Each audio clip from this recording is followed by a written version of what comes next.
kali ini kita akan membahas topik yang sangat menarik nih. Tapi sebelumnya aku bakal memperkenalkan dulu kelompok kami. Jadi kami dari Minus University, jurusan Computer Science yang beranggotakan Elisa Davina, Guido William, dan Kelson Albert Susilo. Nah, dalam pengembangan sebuah software ada yang dinamakan dengan code smell. Jadi apa sih itu code smell? Sederhananya, code smell adalah tanda atau petunjuk bahwa ada potensi masalah dalam code kita. Nah, hampir kayak bau makanan yang tidak sedap atau makanan yang sudah basi gitu. Code smell itu adalah tanda-tanda bahwa code program kita mungkin perlu diperbaiki agar lebih baik, lebih mudah dimengerti, dan lebih mudah untuk di-maintain. Nah, kenapa sih code smell itu penting? Nah, kenapa kita harus peduli dengan code smell? Code smell dapat menjadi beberapa indikator bahwa ada masalah dalam code programming kita. Masalah ini dapat menyebabkan kerentanan keamanan, performa yang buruk, kesulitan dalam pemeliharaan code, dan juga kesulitan dalam pengembangan berkelanjutan. Nah, kita masuk aja ke Object Oriented Design Principle. Nah, di sini kami akan membuat code kita menjadi solid. Jadi apa itu solid? Solid adalah sebuah singkatan yang merujuk pada 5 prinsip desain object oriented yang penting dalam pengembangan perangkat lunak. Nah, prinsipnya itu apa aja? Yang pertama itu single responsibility.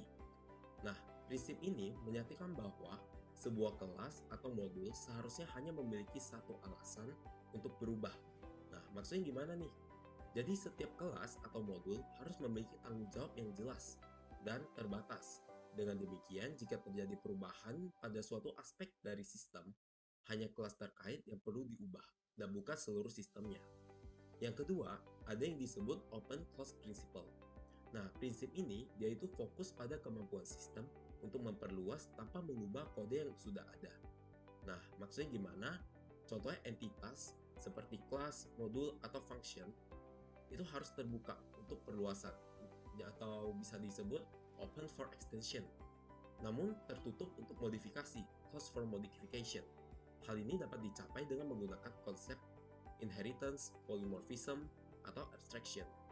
Nah, kemudian poin ketiga itu adalah disk of substitution principle. Nah, prinsip ini menyatakan bahwa objek dari kelas turunan atau kelas yang diinherit harus dapat digunakan sebagai pengganti objek kelas induknya tanpa mempengaruhi kebenaran dan kegunaan program. Kemudian ada interface segregation. Nah, prinsip ini berfokus pada pemisah interface yang besar menjadi beberapa interface yang lebih kecil atau lebih spesifik. Tujuannya untuk menghindari ketergantungan yang berlebihan dan memastikan bahwa klien hanya bergantung pada interface yang relevan. Nah, yang terakhir itu dependency inversion principle. Nah, prinsip ini mengadvokasi penggunaan ketergantungan pada abstraksi daripada implementasi. Modul atau kelas seharusnya bergantung pada abstraksi dan bukan pada implementasi khusus. Nah, hal ini bisa dicapai dengan menggunakan teknik seperti dependency injection atau menggunakan pola desain seperti inversi control. Nah, kita bakal masuk di object refactoring. Jadi ada beberapa hal yang akan di-refactor dari code yang bakal aku tampilin ini. Nah, jadi yang pertama itu ada extract class. Habis itu ada extract method, replace data value with object, introduce parameter object, extract superclass, remove parameter, move method, dan move field. Nah, dan cara kita refactor ini itu ada diklasifikasikan. Pertama, ada the bloater. Nah, the bloater ini yang dikandung dalam code yang aku kasih itu ada long method, large class, primitive obsession, long parameter list, dan data clumps. Yang kedua, ada object oriented abuser. Nah, di object oriented abuser ini itu ada alternative classes with different interfaces. Nah, kemudian yang ketiga itu chest preventer. Nah, di chest preventer ini ada code smell yang disebut shotgun surgery. Kemudian dispensables, duplicate code, dan dead code. Oke, habis ini kita bakal masuk ke bagian refactoring proses. Oke, selanjutnya itu adalah refactoring proses yang ada di codingan kita. Ini ada beberapa klasifikasinya. Yang pertama itu the bloaters. Di sini untuk code smell-nya namanya long method, dan kita bakalan nge-treat pakai extract method sama extract class. Nah, ini di bagian fotonya, ini yang di atas itu before-nya. Di sini ada beberapa validasi untuk loginnya. Terus di sini juga ada select dari DB-nya, kita akses DB-nya. Terus di sini juga ada cara kita ngecek untuk usernya itu udah keregister atau belum. Terus kalau udah, baru kita validasi. Kalau ada error, dia bakalan display error message. Kalau nggak ada, dia bakalan pindah ke konteks role lain. Nah, tapi kita di bagian refactoring, kita bakalan pindahin login controller dengan isinya itu beberapa dari yang ada di atas ini. Nah, contohnya misalnya kita bikin validasi. Nah, di sini ada di login controller, kita bakal bikin validasi, terus kita juga bikin repository untuk akses si DB-nya ini. Jadi kita nggak bakalan akses DB-nya di depan page gitu. Terus yang selanjutnya ada long method. Di sini juga ada method yang termasuk panjang dan kita persingkat. Jadi kita pindah juga ke controller, register controller. Jadi di sini sama, validasinya adalah validasi untuk register. Terus di bawahnya sama, dia bakalan insert sebuah data untuk akun barunya. Terus kalau udah, di sini kita refactoring pakai controller. Jadi kita pisah-pisah sesuai dengan fungsinya. Terus selanjutnya di sini ada large class. Di sini sebenarnya keseluruhan dari kelas. Jadi di main page sebelumnya kita ada sekitar 1000 line. Nah, terus kita pisah pakai model view controller, yang artinya model itu sebagai jembatan dari database ke codingan kita. Terus kita ada view untuk ngedisplay semua yang mau kita display. Terus di controller di sini isinya logic-logic kita untuk mengakses dari database, terus kita mungkin validasi, terus kita display di view, atau mungkin kita mau display di view tapi ada logic yang perlu dilewatin. Terus yang selanjutnya itu ada primitive obsession.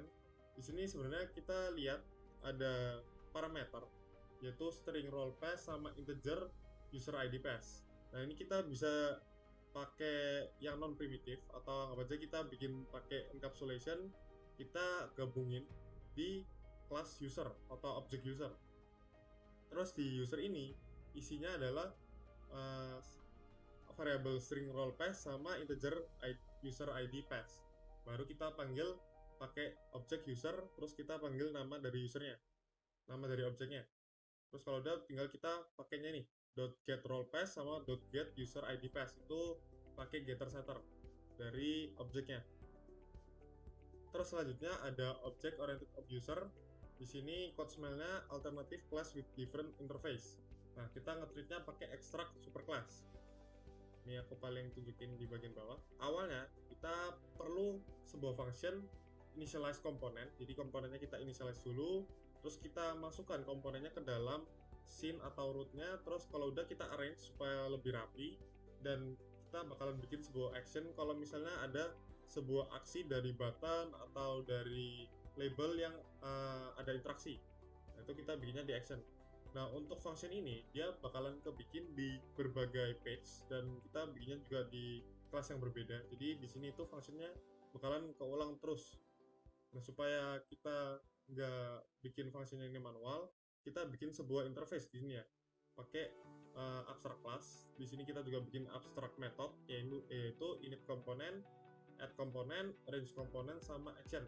Jadi di sini kita tinggal pakai dari implement dari interface yang kita udah bikin. Jadi otomatis nanti kita bakalan punya function-function ini, tinggal kita isi sesuai dengan page yang kita mau display. Terus kalau udah, selanjutnya itu ada change preventer. Di sini code smell-nya itu shotgun surgery, dan kita bakal nge-treatnya pakai extra method sama extra class. Jadi di sini tuh sebenarnya mirip sama yang tadi di login register. Dia itu bakalan kita bikin si method ini. Jadi awalnya itu dia panjang ya. Terus kita bakalan modify, jadi dia itu combining front end and back end logic. Yang awalnya itu di depan, kita bakalan pindah di bagian belakang. Jadi untuk tadi ya, view MVC, dari view-nya itu dia cuma nge-display sebuah komponen yang mau di-display, bukan logic atau validasi yang ada di sini. Jadi kita pindah di bagian backend-nya. Selain tadi yang di bagian atas itu ada large class sama ada long method, dia juga berarti ada shotgun surgery. Jadi code smell-nya lebih dari satu untuk satu bagian code. Tuh. Jadi ini ada controllernya tadi, dia bakalan bikin validasi di sini. Ini validasinya tinggal dibikin function. Jadi kita bikin validasi function, terus kita pakai repository untuk insertnya ke database-nya. Terus kalau udah di sini dia bakalan display alert kalau misalnya dia sukses. Terus kalau udah tinggal dibalikin ke view-nya. Jadi untuk backend-nya dia dipisah ke controller sendiri. Terus kalau udah yang bagian keempat, dispensable, ini kita code smell-nya yaitu duplicate code. Nah, kita nge-treat-nya pakai extract method. Jadi contohnya di sini, dia ada komponen dimana dia tuh ngeset visible dari komponen.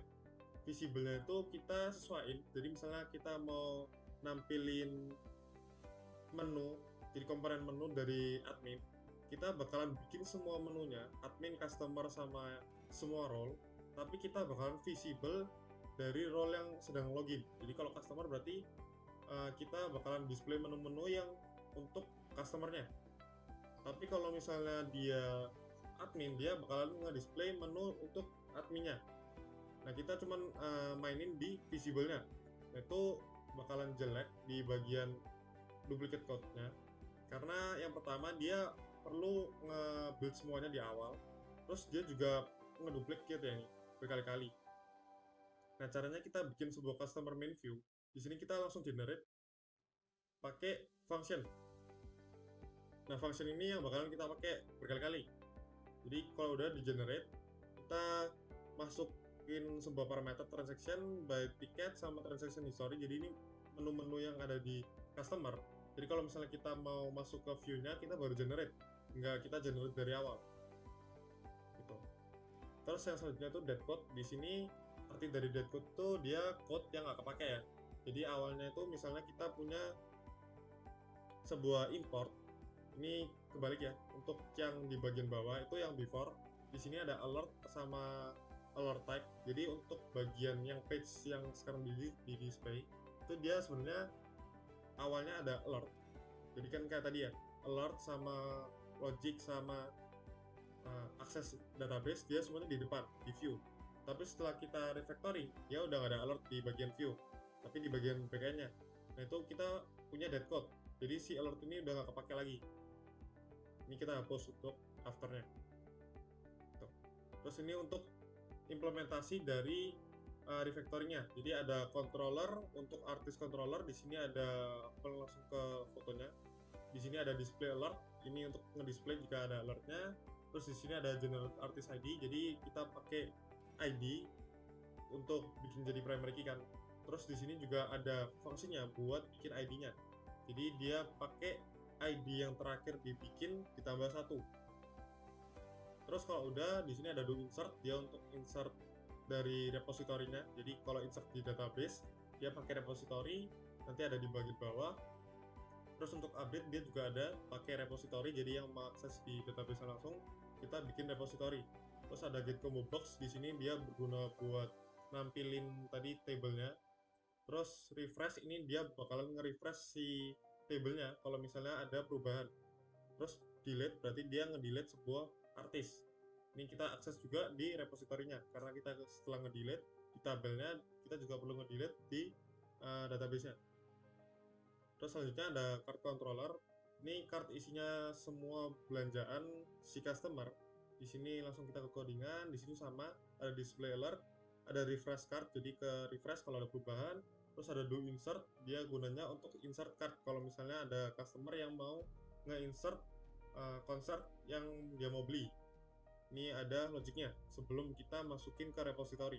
Jadi ini logiknya ada validasi. Kalau dia lolos, dia bakalan ke card repository untuk di-insert. Kalau udah tinggal di empty card. Di sini pakainya pas kita check out, dia bakal nge-delete semuanya. Terus dia nge-passing price-nya. Terus kalau udah di concert controller, ini aku codingan juga. Di sini ada random. Random ini bakalan kepake di bagian ID. Ini kalau aku langsung ke ID di sini atasnya display alert sama di bagian bawah generate concert ID, dia bakalan ambil 3 angka di belakang, terus kita ngerandom. Jadi awalnya CO terus 3 angka selanjutnya itu ngerandom. Makanya kita pakai random. Terus kalau udah di sini ada do insert sama kita bikin validasi is empty. Kalau empty dia nggak bakalan nge-insert, tapi kalau dia nggak empty dia bakalan akses repository lagi. Terus kalau udah di sini ada do update sama untuk update repository kita ke concert repository. Terus kalau refresh dia bakal nge-refresh si tabelnya.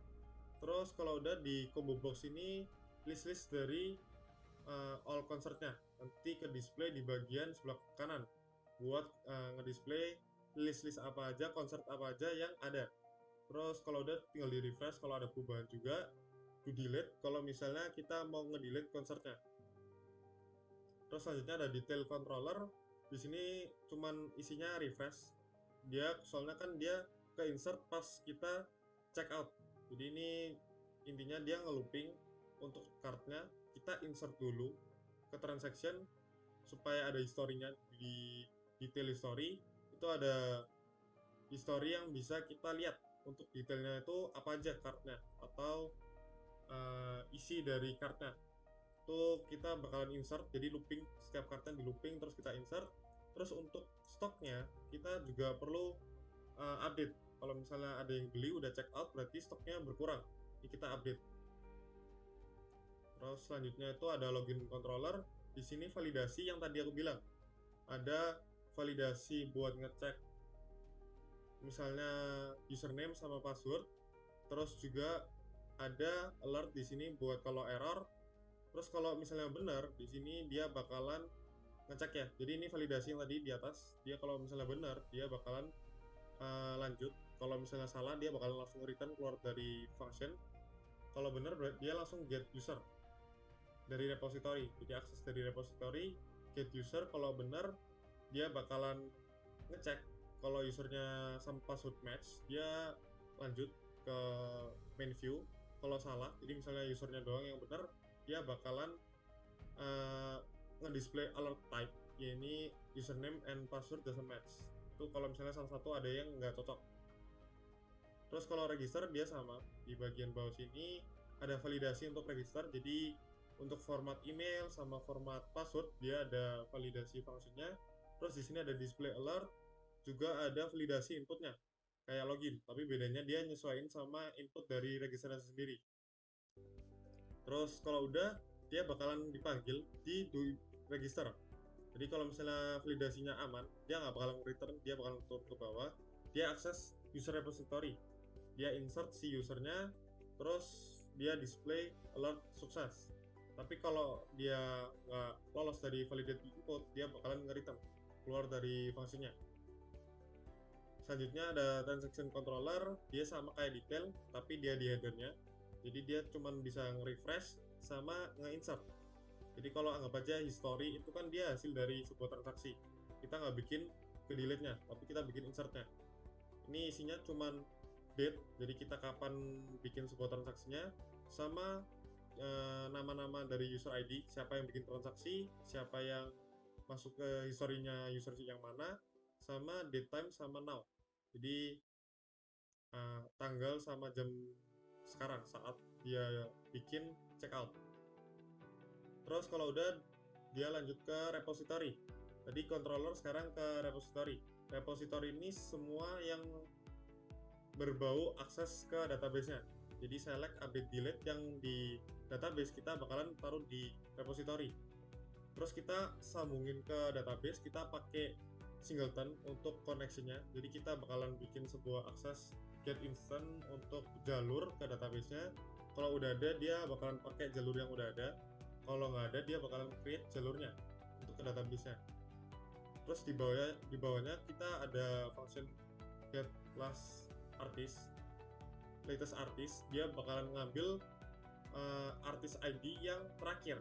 Ini function ini dipakai untuk generate ID. Terus kalau misalnya udah di sini ada insert artist, dia tinggal pakai sintaks dari SQL yaitu insert into, terus value-nya apa yang mau di insert. Terus di selanjutnya ada update artis. Di sini kita cuma perlu ID dari artisnya apa, terus kita tambahin value dari new artist yang mau diupdate. Terus kalau udah di sini ada function lagi get manage artist. Di sini dia ngambil semua data yang ada di artist table.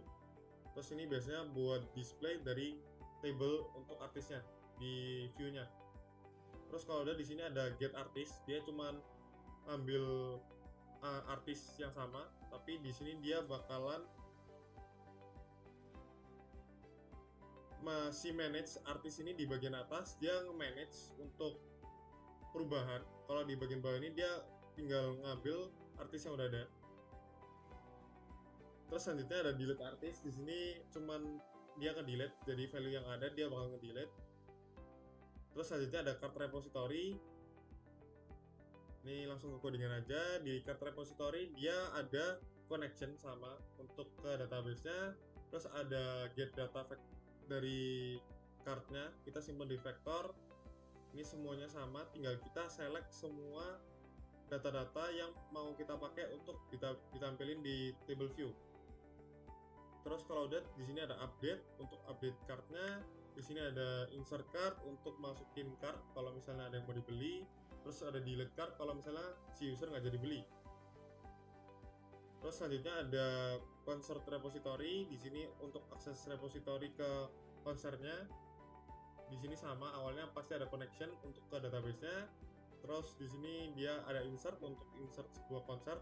Terus ada update untuk update sebuah value yang udah ada. Terus ada manage, sama dia untuk memanage value dari konser. Terus di sini ada get all, langsung ngambil semua dari value-nya. Terus kalau udah di sini selanjutnya itu bakalan ada update tiket stock untuk check out user, terus kita update stoknya. Terus ada delete concert kalau misalnya concertnya mau di delete. Terus selanjutnya ada detail repository. Di sini detail dari transaksinya. Di sini ada get detail untuk semua detailnya. Terus di sini juga ada get transaction ID, dia untuk ngambil terakhir dari transaction headernya. Tadi yang detail, ini yang headernya. Terus selanjutnya ada insert transaction. Jadi kalau misalnya kita gabungin, jadi transaction sama detail ini ada hubungannya. Kalau satu transaksi udah pasti punya satu detail atau lebih. Jadi dia nggak bakalan bisa ke build detail sendiri, header sendiri. Terus selanjutnya di sini ada transaction repository, ini headernya. Di sini ada connection sama get transaction untuk transaksi di headernya. Terus ada insert transaksi, ini sama ya, kita nggak ada di delete karena history kita konsepnya nggak bisa di delete, cuma bisa di insert. Terus ada user repository. User repository ini yang ngatur semua dari usernya. Contohnya get user kalau buat login, terus ada insert user buat register. Terus di sini ada connect untuk update sama query-nya. Kalau select dia pakai query, kalau misalnya update atau insert atau delete dia bakalan pakai update. Terus selanjutnya ada view. View ini yang display UI-nya kita ya. Customer main view, berarti customer UI dari customernya. Di sini ada bikin declare dulu semua komponen yang mau kita bikin. Jadi ada grid pane, label, button, text field, sama kolom komponen dari tabelnya. Terus paling di sini bakalan ada beberapa function. Contohnya menu, yaitu menu yang di bagian atas kita ada generate dulu. Kalau misalnya kita mau akses ke customer. Terus kalau udah di sini ada initialize untuk komponennya. Jadi buttonnya kita mau pakai buat apa? Ini ada add to chart, namanya kita masukin tulisan terus dari isi buttonnya. Terus kalau misalnya udah di sini bakalan kita bikin validasi. Kalau misalnya user action dot equals by ticket, dia bakalan nge-buy sesuatu. Ini function buy ini kita lanjut dulu. Kalau misalnya enggak, dia bakalan initialize transaction. Ini add komponen, tadi ada di bagian CodeSmell kita udah lihat ada function-function init komponen, ada add komponen, ada range komponen. Ya ini function-function yang bakalan kita pakai setelah kita udah pakai namanya interface. Nah, di interface ini kita bakalan implement, terus kita bisa langsung pakai function add component, terus kita tinggal isi logiknya. Terus selanjutnya di sini ada action tadi ya, salah satu dari fungsinya. Di sini tuh untuk aksi dari usernya pas ngeklik apapun. Misalnya di sini ada to chart button, check out button, dia bakal ngapain setelah kita klik. Terus di bagian bawah di sini ada init buy-nya tadi ya. Kalau misalnya dia emang mau beli, di sini tinggal bikin sebuah grid pane, terus kita masukin semua label dari tabelnya. Terus ada kolom, ini jadi kolomnya ada apa aja. Terus ini harusnya yang sebelah atas itu tabel dari konsep keseluruhan. Terus yang di bagian bawah di sini adalah chartnya. Terus kita tinggal bikin sebuah value dari tabelnya ini sesuai dengan vektor yang tadi kita udah tarik dari repository. Terus kalau udah tinggal kita display. Ini sebelah kanan ada beberapa form untuk masukin add chartnya. Jadi ini selain tabelnya di sebelah kanan. Ini kalau turun lagi harusnya ada di bagian add by-nya. Ya, ada arrange untuk kolom grid pane-nya. Di sini kita kasih nama grid container. Di sini ada awal title, concert table. Jadi ini untuk komponennya semua yang ada di grid container yang pertama. Terus yang kedua itu ada di grid container yang kedua. Yang di sini tuh biasanya untuk pilihan. Jadi user bisa milih. Di sini ada main view.concert name.combo box. Itu artinya dia ada combo box yang bisa user pakai untuk ngepilih concert mana yang mau kita ambil. Terus kalau udah tinggal kita set left untuk si card table-nya, jadi keseluruhannya, terus kanan untuk grid containernya. Terus kalau udah di sini ada arrange by, ini cuman buat arrange dari posisinya sama stylingnya, jadi kayak panjangnya sama misalnya gapnya, padding, gap sama panjang. Jadi untuk styling. Terus kalau udah di sini selanjutnya itu ada transaction. Di sini sama. Jadi tadi untuk yang awal itu untuk buy-nya. Jadi dia yang untuk table checkout. Terus di sini ada table kolom dari concert name sama concert quantity, price, stock. Nah, selanjutnya itu ada transaksinya. Ini transaction history. Jadi kalau misalnya si user klik transaction, dia bakalan muncul sebuah menu namanya transaction history sama transaction detail. Terus di sini bakalan kita bisa lihat sebuah tabel transaction yang isinya transaction ID, date sama ticket bought sama action. Ini harusnya action itu ada bisa delete gitu ya. Itu salah satu aksinya. Nanti bisa dilihat di bagian bawah. Terus kalau udah ini sama, dia tinggal bikin sebuah kolom sama value dari setiap kolomnya. Terus kalau udah di bagian bawah dia ada add transaction, berarti add sebuah transaksi ya. Biasanya itu berarti pas kita check out ada transaksi yang mau kita add. Terus kalau udah ini tinggal di set center, dia itu di tengah-tengah dari scene kita. Terus kalau udah di sini ada arrange sama ya. Arrange itu buat ngatur stylingnya, misalnya padding, v-gap sama width-nya. Itu harusnya untuk di main view-nya agak panjang. Terus kita pecah lagi di bagian login view. Jadi ini khusus untuk login. Ini aku langsung ke fotonya juga. Di sini ada beberapa komponen yang kita pakai di login. Harusnya simple ya. Di login itu harusnya cuman untuk komponen si user masukin username sama password. Jadi di sini tuh dia bakalan panggil function yang udah kita implement. Di sini kita udah bisa masukin logic yang kita mau masukin di setiap function yang udah diimplement, yaitu init component. Di sini cuman bikin sebuah initialize untuk border pane, grid pane, sama semua komponen seperti label, button, sama text field, sama password field untuk passwordnya. Terus kalau udah dia bakal ngeset masukin di scene-nya. Terus selanjutnya dia bakal add component. Add component itu berarti semua yang kita udah bikin di sini kita masukin ke scene-nya. Jadi ada alurnya, kita masukin ke grid container dulu. Terus di grid container kita masukin semua komponen kayak label sama text field sama password field sama button. Terus kalau udah, kita bakalan pakai di bagian bawah, nanti aku jelasin. Yang di sini tuh arrange dulu. Arrange itu sama alignment, set alignment, vgap sama width sama styling ya. Ini ada styling sedikit. Terus di sini ada styling juga, alignment untuk grid pane-nya. Terus di action dia isinya cuman button login ya harusnya, sama register, itu pindah page ke register. Terus kalau udah, paling yang tadi yang di sini itu setelah kita add komponen, di sini tuh kita bakalan masukin ke scene. Ini harusnya di bagian scene-nya ini kita masukin ke border container, dan border container isinya kita set center dari grid container. Setelah itu grid container kita masukin semua komponennya. Jadi alurnya itu dari scene kita masukin grid container, border container. Terus kalau udah kita masukin grid container, kalau udah kita masukin lagi komponennya.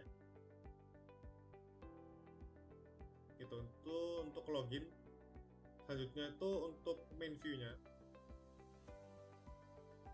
Ini paling aku langsung ke codingan juga.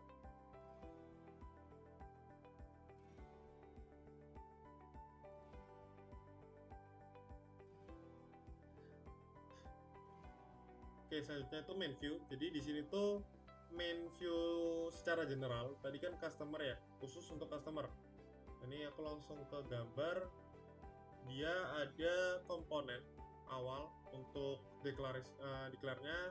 Terus di sini aku skip aja dulu. Kita langsung ke main view-nya. Di sini dia bakalan get role. Jadi pas kita login, kita harus tahu role-nya itu apa, customer atau admin. Terus kalau udah, kita bakalan ambil user ID-nya. Terus kalau udah, tinggal panggil function yang ada di kelasnya. Kita pakai interface ya. Terus kalau udah, di sini ada validasi kalau staff dia ngapain, kalau customer dia ngapain. Di sini tinggal masukin staff main view-nya, atau kalau misalnya dia customer berarti customer main view-nya yang tadi aku udah jelasin di atas.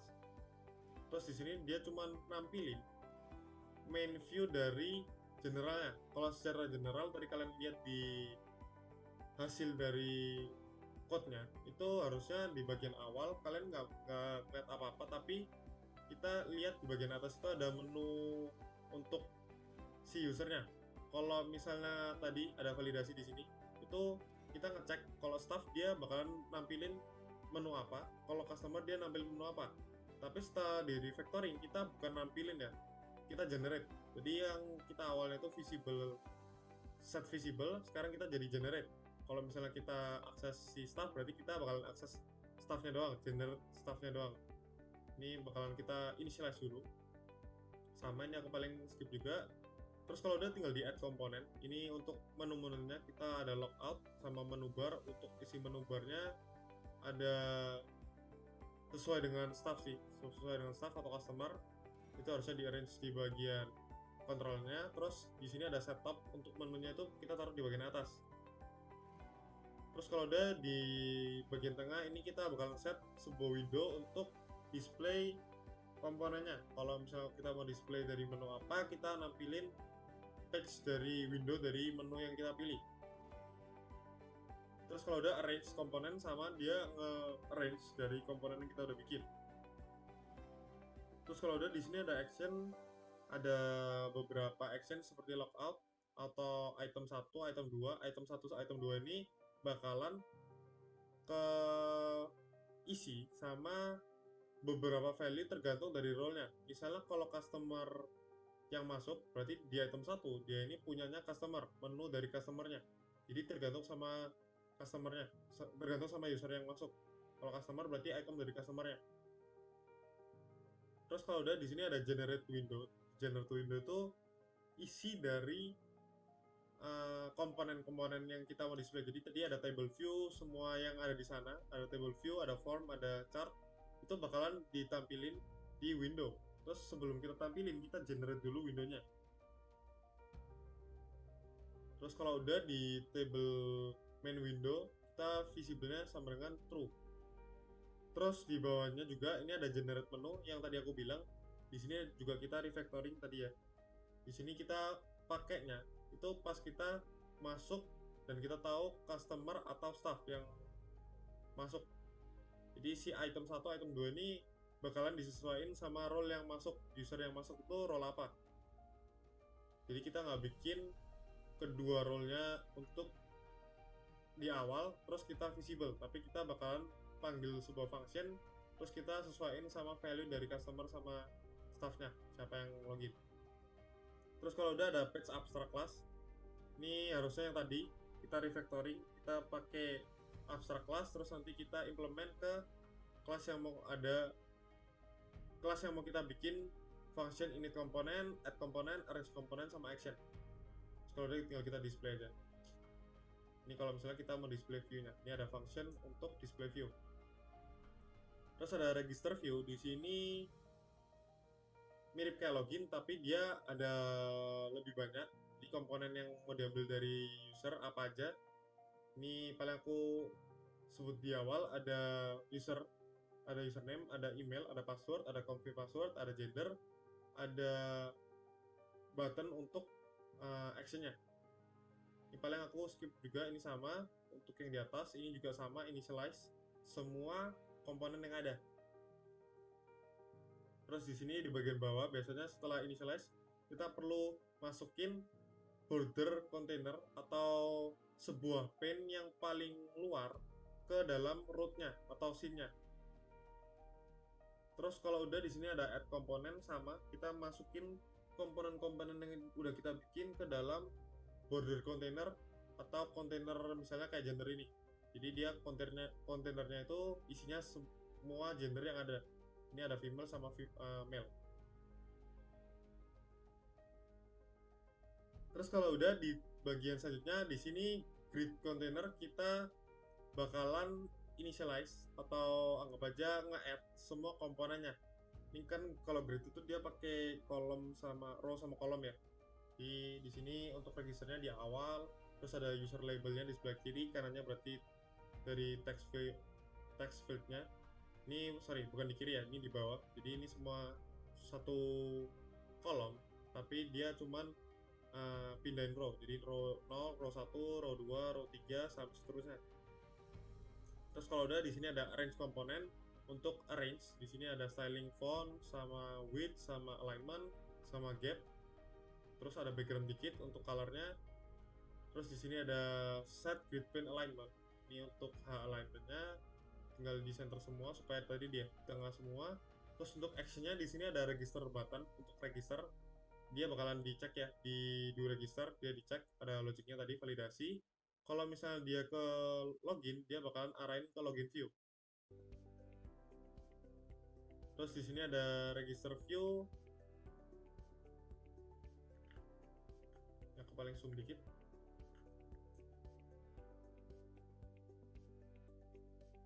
Ini sama ya, ini paling aku skip aja. Terus di sini ada staff main view ya. Tadi ada customer, sekarang ada staff. Dan ini harusnya sama kayak customer, cuman bedanya table yang di display itu beda sama nama-namanya. Jadi kayak tadi ya, ada menunya itu manage sama manage artist sama manage concert. Terus di sini ada komponennya. Kita initialize dulu. Terus kalau udah paling di add komponen kita nge-add kayak biasa ke sebuah kontainernya tergantung yang kita initialize. Terus kalau udah tinggal di arrange untuk rapiin. Terus di sini ada aksinya. Aksinya itu pas kita klik insert dia ngapain? Terus kalau udah di update kita sama, dia nge-update. Pas kita klik update dia bakal nge-update. Di sini harusnya sama, font kontainernya kita set visible, terus submit buttonnya kita set visible juga. Jadi ini kayak anggap aja nge-display ya. Sampai aku lanjutin. Untuk submit buttonnya dia kalau submit di sini ya, kalau button yang diklik itu insert bakalan dia insert, do insert. Kalau misalnya yang diklik update berarti dia masuk ke else. Terus kalau udah di sini ada initialize artist. Ini harusnya mirip untuk codingan tadi yang aku jelasin di view, yaitu bikin sebuah tabel kolom sama value dari kolomnya. Jadi ini aku juga paling skip. Ini ada function-function yang tadi aku udah jelasin, yaitu refresh sama add. Terus kalau udah dia range dari artisnya. Range ini cuman width sama height. Kalau udah paling ini juga sama, aku juga skip. Ini dia set kolom dari concertnya, jadi diulang-ulang ya. Untuk bikin tabel itu semuanya sama, flow-nya juga sama. Kita bikin kolom, terus kita isi value-nya dari kolom yang mau kita isi, yaitu ID, name, artist name, ticket price, quantity, sama delete button. Ini untuk delete-nya. Terus di sini kita bakalan ini cuman tinggal di new vector. Kalau misalnya kita mau initialize, kita bikin vektor objek vektor dulu sebelum kita masukin value ke vektornya.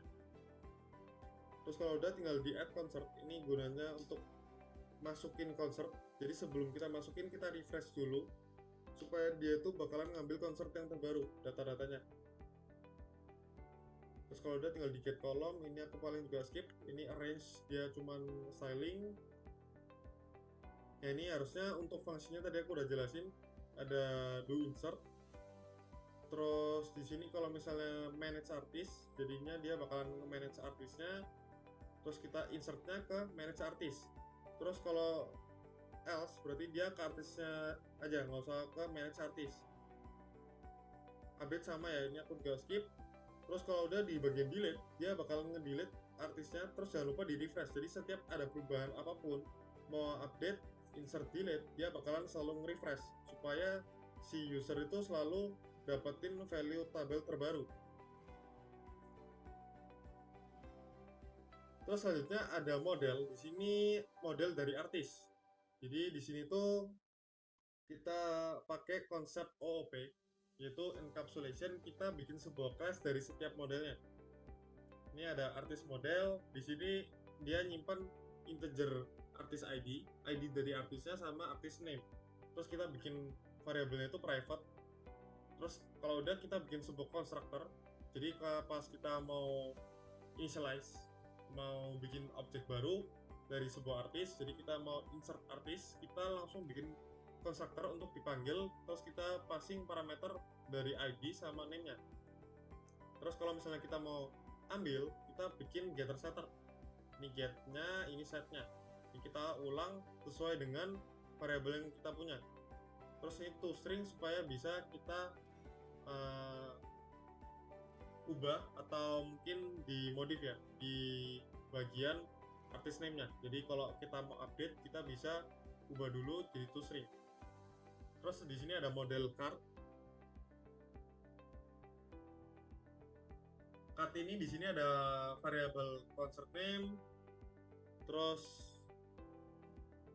di sini ada ya string, concert name, quantity, sama price, sama concert ID.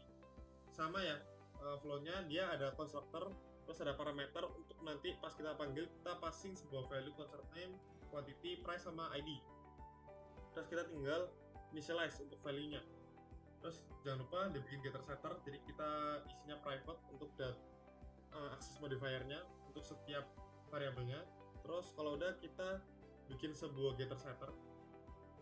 Terus kalau udah ini paling aku lanjut juga concert sama dia ada variabel concert ID, concert name, artist name, ticket price, sama ticket stock. Ini stoknya yang bakalan kita update tadi.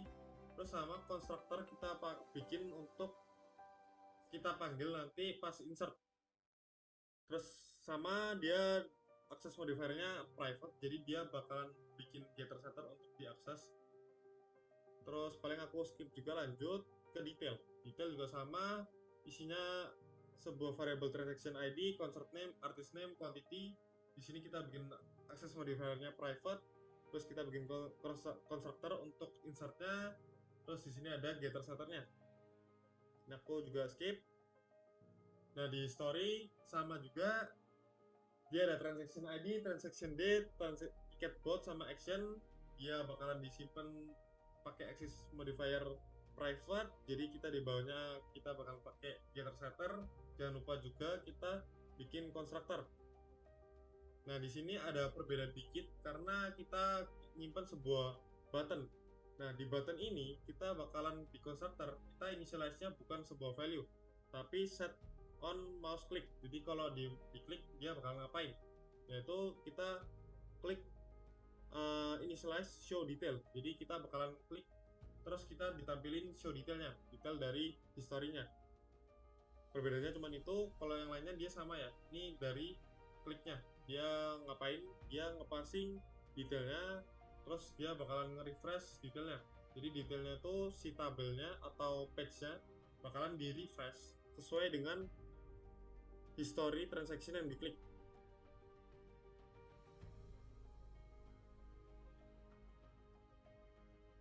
Selanjutnya ada manage artist. Di sini untuk model manage artist cuman sebuah button, delete button sama sebuah function yang bakalan kita pakai.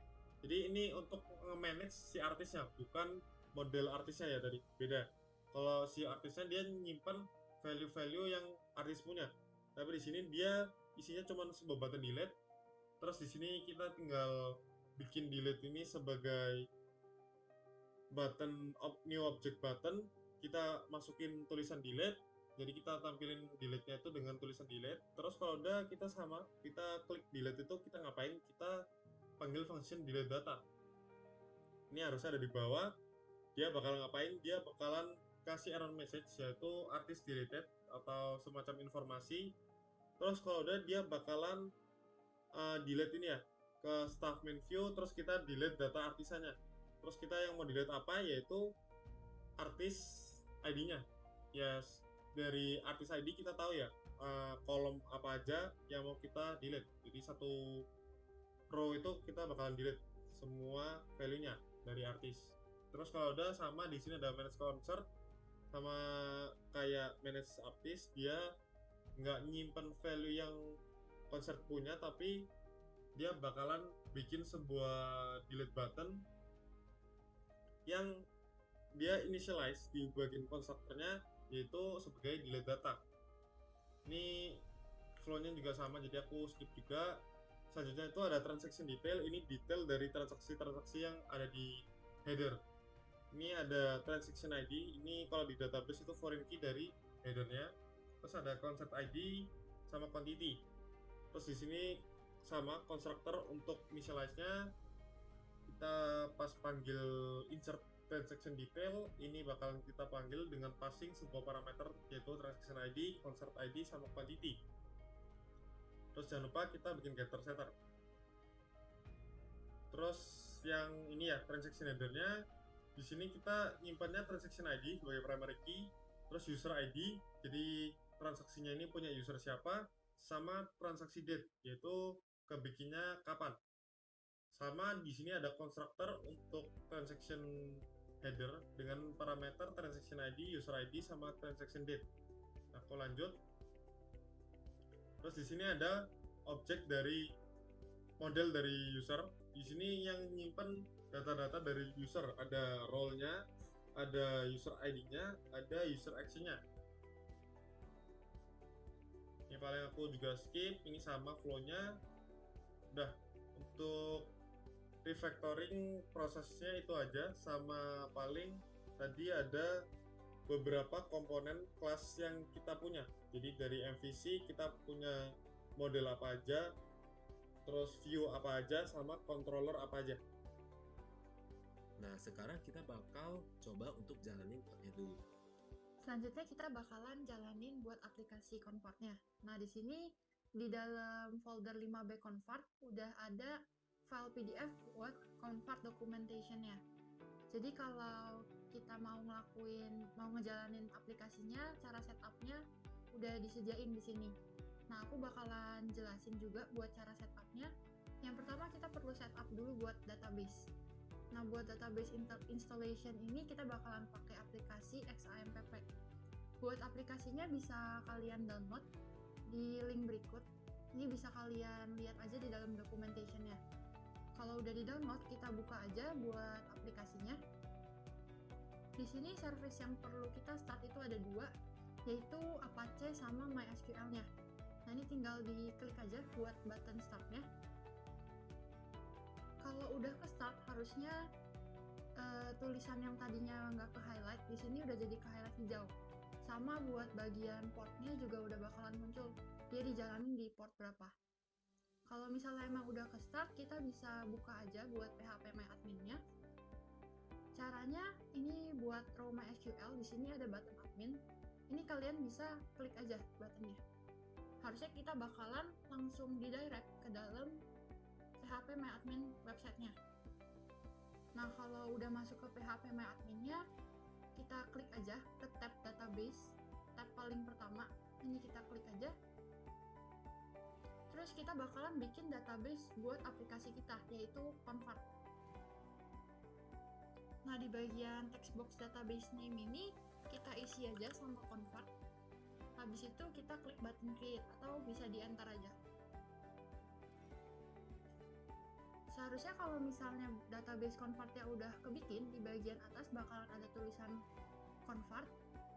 Lalu kalau udah kebikin, kita bakalan ngejalanin query DDL-nya. Nah, buat jalaninnya gimana, kita masuk aja ke tab bagian import. Di sini ada button choose file, diklik aja.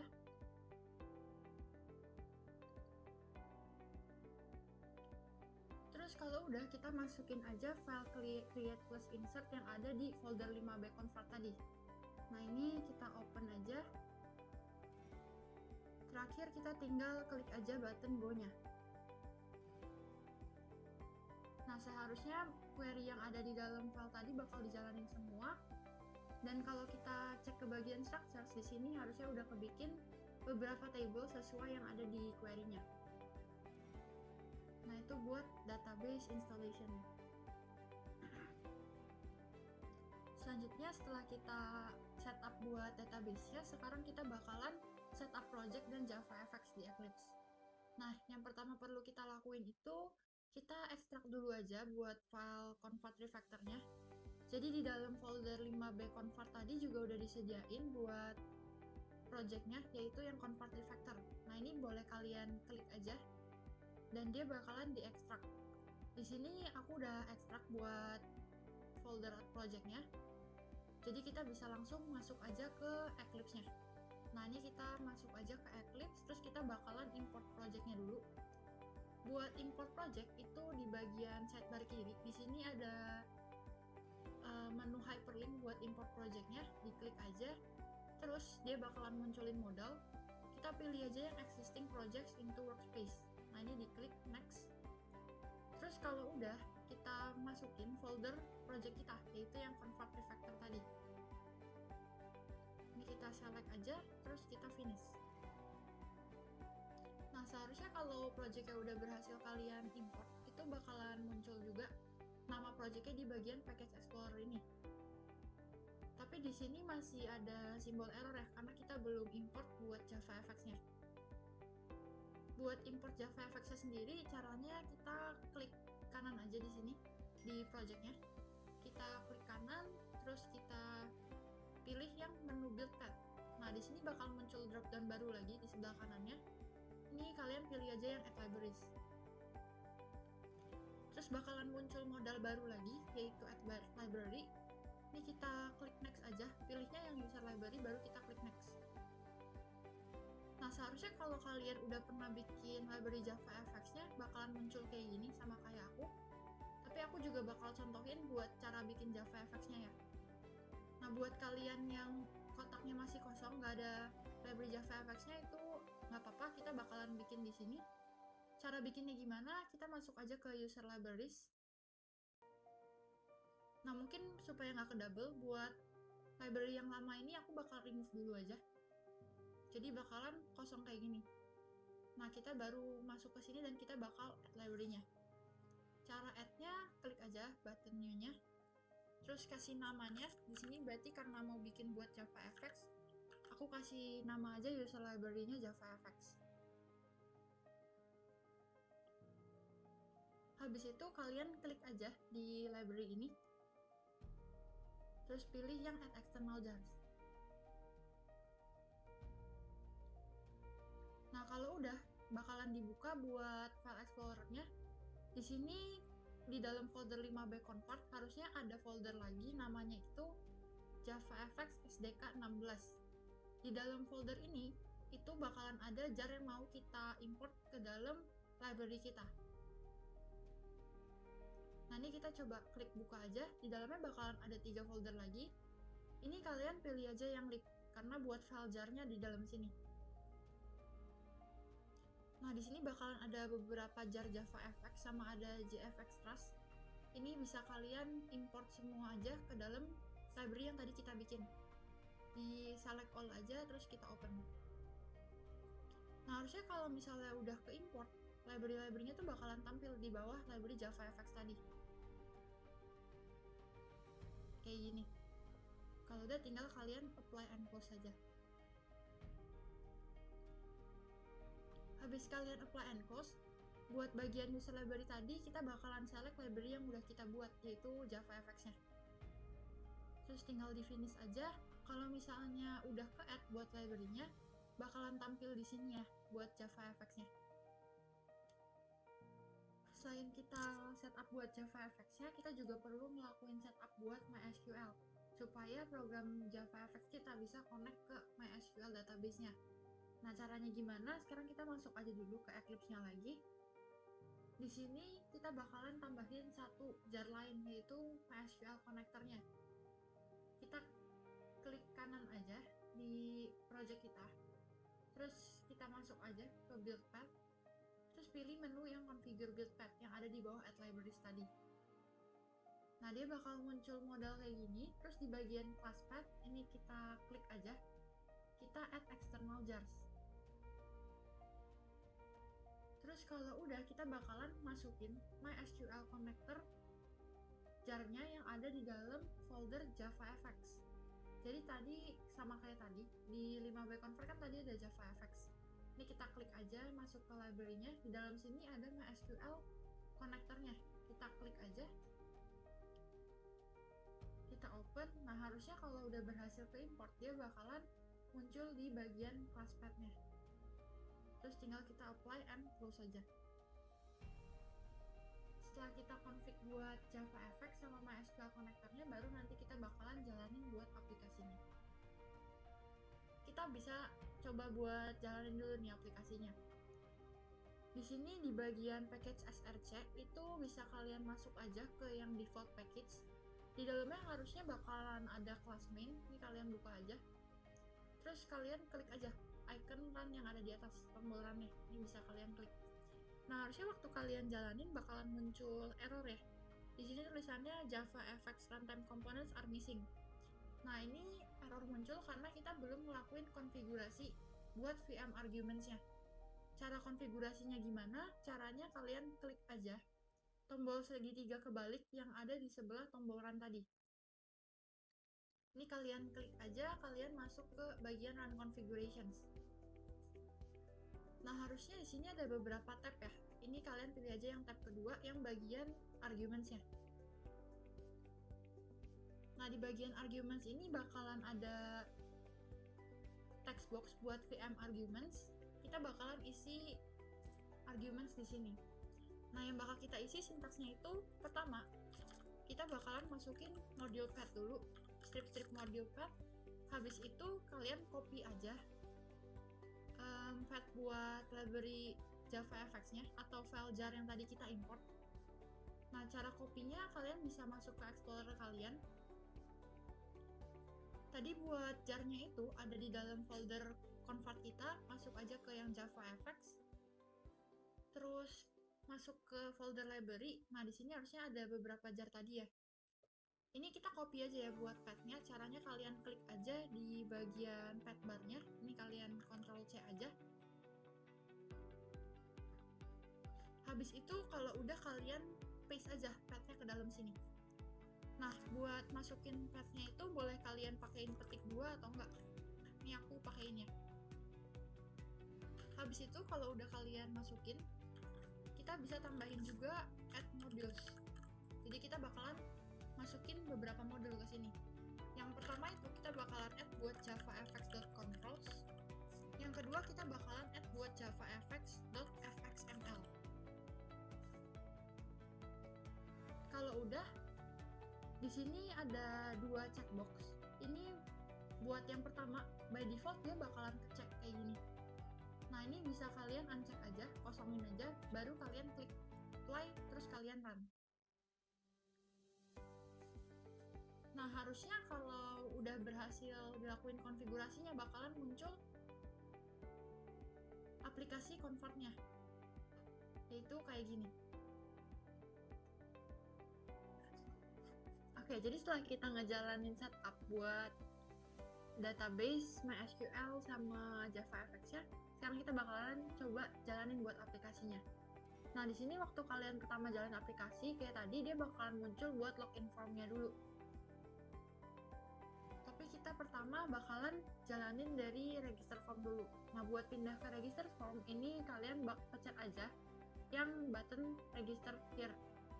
Nah, kita bakal diarahin ke halaman register waktu kita klik button tadi. Di sini ada beberapa text field sama ada gender radio button. Ini kita input aja buat text fieldnya. Pertama buat username, ini aku kasih namaku aja Elisa. Terus buat passwordnya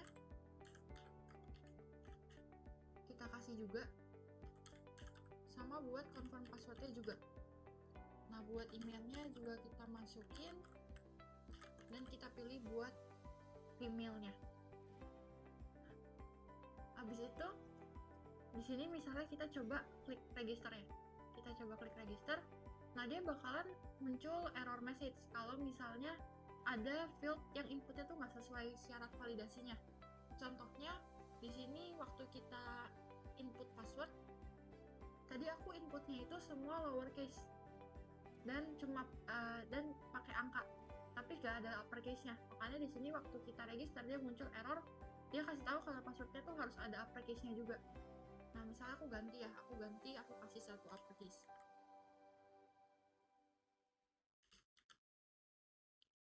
Terus kita klik register aja. Nah, kalau udah berhasil diregister, dia bakalan muncul successful message kayak gini. Kita klik OK aja, kita close buat pop-up-nya. Kita bakal diarahin ke halaman login. Sekarang kita bisa login.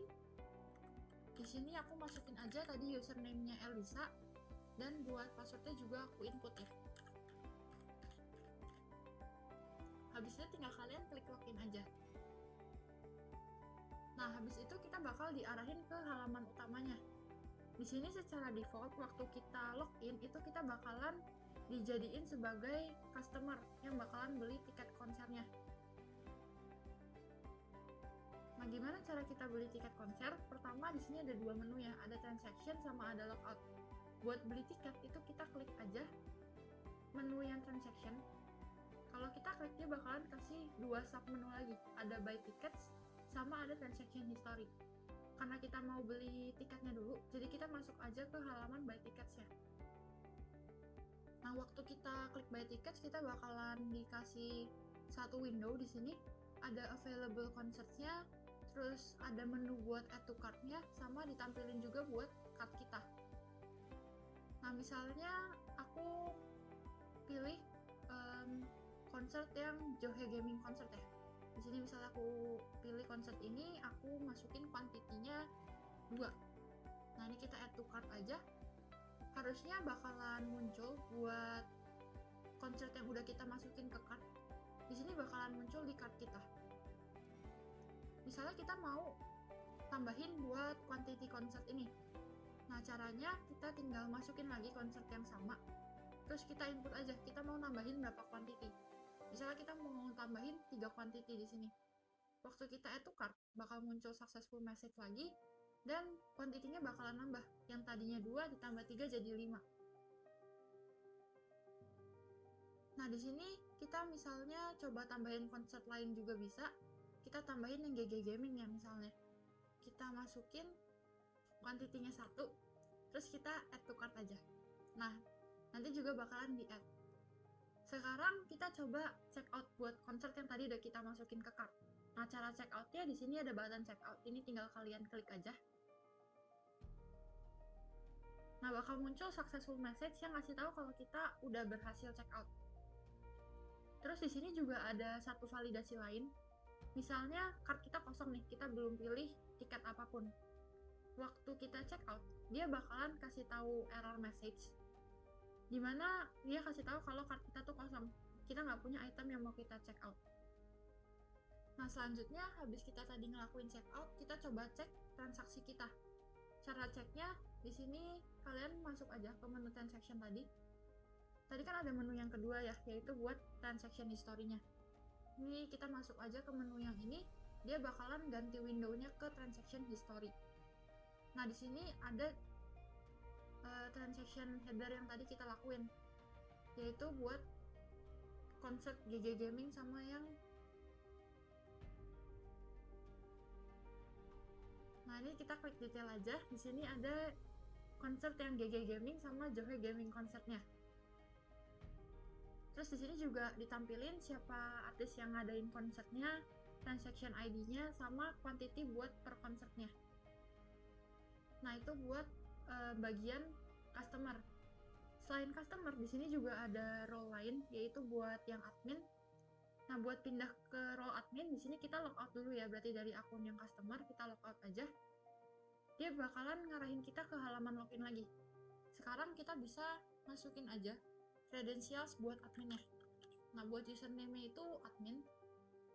Buat passwordnya admin 123, ini A-nya huruf besar ya. Nah, buat admin ini, kita nggak bisa daftar manual, dia udah secara otomatis terdaftar waktu kita jalanin query create post insert-nya. Ini kita coba login aja. Waktu kita login sebagai admin, harusnya menu yang ditampilin itu beda. Kalau tadi transactions, di sini menunya sekarang manage. Jadi posisi admin itu dia punya peran buat memanage artisnya sama concert dari artis-artisnya. Nah, kita coba buat manage artis dulu ya. Kita masuk ke menu yang pertama, manage artis.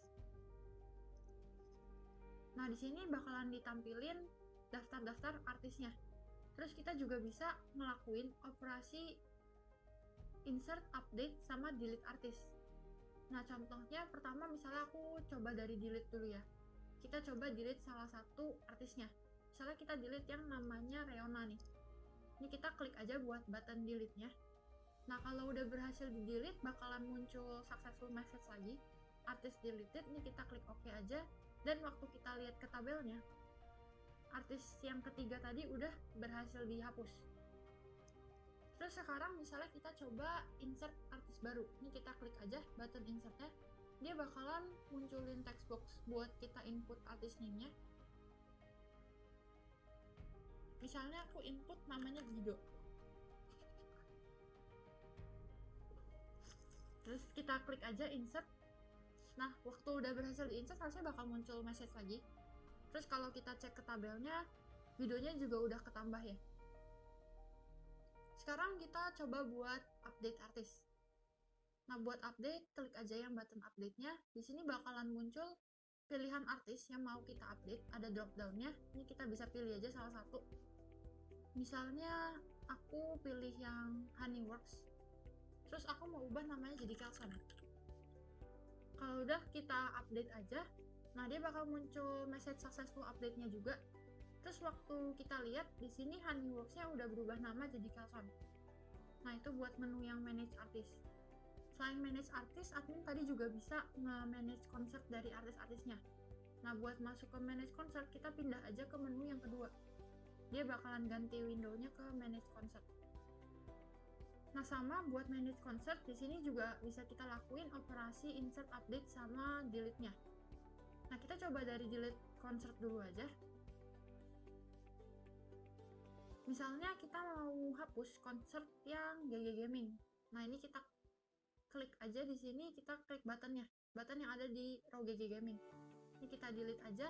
Harusnya waktu kita delete, dia bakalan kehapus dari tabelnya. Terus selanjutnya kita coba buat insert concert. Di sini kita klik aja button insert-nya, dia bakalan tampilin form-nya. Yang pertama, insert buat concert name-nya. Misalnya aku kasih nama aja NCT. Terus buat tiket price-nya kita kasih misalnya harganya 1 juta. Nah, buat artis name-nya ini kita pilih salah satu aja. Misalnya aku pilih yang Deirdre. Terus buat tiket stoknya nih aku input 10. Nah, di sini karena kita pakainya spinner, jadi buat input angkanya harus pakai button di sini ya. Nah, ini bisa dinaik turunin aja. seharusnya kalau misalnya udah 0 dia nggak bakalan bisa turun lagi. Nah ini misalnya tadi kita mau input nilainya 10. Ini kita insert aja. Nah waktu kita insert di sini muncul error message nih. Di sini tulisannya concert name has to be between 5 and 25. Jadi sama kayak yang di form register tadi, buat setiap form itu bakalan ada validasinya ya. Dimana validasinya itu ada macam-macam, bisa panjang nama, bisa nilai dari harganya dan lain-lain. Nah di sini karena tadi harus minimal 5 karakter, nih aku tambahin ya. Misalnya NCT Dream, kita coba insert. Nah kalau emang validasinya udah memenuhi, harusnya bakalan langsung ke insert buat konsernya. Di sini udah muncul konsert yang barunya.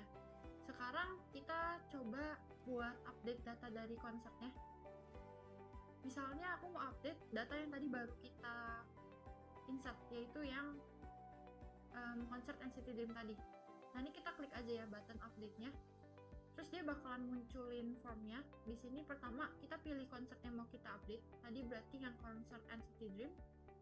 Terus buat konsert name-nya bisa kalian input ulang. Misalnya aku ubah jadi NCT 127. Nah buat tiket price-nya aku ganti juga, misalnya jadi 1.500.000. Terus buat artis name-nya tadi Dear Dream, tiket stoknya kita tambahin ya, misalnya kita add dia jadi 15. Nah ini kita coba update aja. Waktu selesai update bakalan muncul pesan berhasil lagi, dan di tabelnya juga bakalan udah ke-update. Nah itu buat yang menu manage concert. Terakhir di admin ini juga sama kayak di customer tadi, jadi kalau kita mau ganti role kita bisa tinggal logout aja buat ganti role atau ganti akun lainnya.